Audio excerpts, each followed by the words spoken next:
আসসালামু আলাইকুম। দাদির মৃত্যুবার্ষিকী উপলক্ষে ছোট একটা আয়োজন ছিল। কারণ আমাদের বাসায় একটা মিলাদ হবে। আর হচ্ছে খিচুড়ি বিলানো হবে। সেজন্য সবকিছু আয়োজন করা হইছে। তো একসাথে সবাই মিলেমিশে কাজগুলো গুছিয়ে নিচ্ছিল। আর যেকোনো কাজ একসাথে করলে ওই কাজটা সহজ হয় আর সুন্দর হয়। অনেক বেশি ভালো হয়। এদিক দিয়ে ড্যাগ আনা হইছে। এখন রান্না বসায় দিবে। আর লার্কি দরকার সেজন্য লার্কিগুলো গুছানো হইছে। তো আমার ভাতিজা রাফসানও লার্কিগুলো এনে দিচ্ছে মাশাআল্লাহ। তো তারপরে এই সাইড দিয়ে হচ্ছে মাংসটা কষানো হইতেছে। আর মাংসটা কষাইতেছে তামান্না আমার ছোট ভাইয়ের বউ।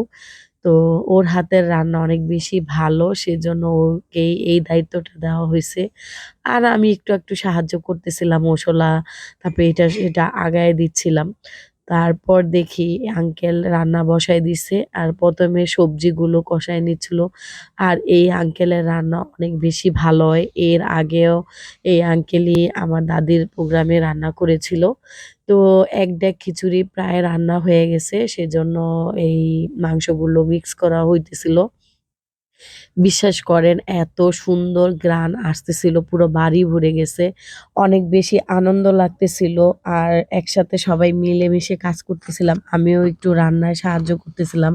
নাড়াচাড়া দিয়ে আঙ্কেল ওই ড্যাগে ব্যস্ত ছিল সেজন্য। আর আমার দেখাদেখি আমার ভাতিজাটাও খিচুড়ি নাড়াচাড়া করতেছে। ওর থেকে অনেক বড় ড্যাগ।